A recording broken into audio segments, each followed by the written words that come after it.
Big boss house లో మొత్తానికి season 8 grand finale వచ్చేసింది. అల్లు అర్జున్ రాక కాస్త చిరంజీవిగా మారిపోయింది. ఇప్పటికే పుష్ప 2 కాంట్రవర్సీస్ వల్ల చిరంజీవికి అయితే రావాల్సి వచ్చింది, అల్లు అర్జున్ రాకుండా.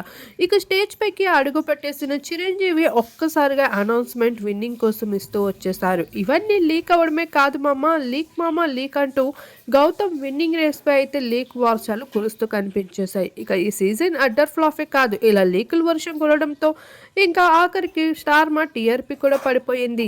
ఇకపోతే బిగ్ బాస్ హౌస్లో ప్రైజ్ మనీ డబుల్ అవుతూ వచ్చేసింది. ఈ సీజన్లో ప్రతి సీజన్లో 15 lakhs డైమండ్ జ్యువెలరీ, అలానే కొన్ని ఫ్లాట్ కార్ అంటూ ఎన్నో ట్విస్టులు పెడతాడు. కానీ ఈసారి ప్రైజ్ మనీ డబుల్ అయిపోవడంతో అవన్నీ కాస్త వెనక పెడుతూ వచ్చేసారు. ఇక ప్రైజ్ మనీ ఈసారి ఒకరికే కాకుండా డబల్ షేరింగ్ అయితే ఇచ్చేశారు విన్నర్ రన్నర్ అంటూ. ఇక్కడ గౌతమ్ చేతిలో అయితే సూట్ కేసుతో పాటు ప్రైజ్ మనీ చెక్ కూడా ఉండడం అందరికీ షాక్ గురి చేస్తూ ఉంది. ఆ విజువల్స్ అని సోషల్ మీడియాలో హల్చల్ చేస్తూ ఉన్నాయి. మరి గౌతమ్ డబ్బులు తీసుకొని శ్రీహాన్ లాగా తప్పు చేస్తున్నాడా, లేదంటే నిజంగానే విన్నర్ అయ్యాడన్నది చూడాల్సి ఉంది.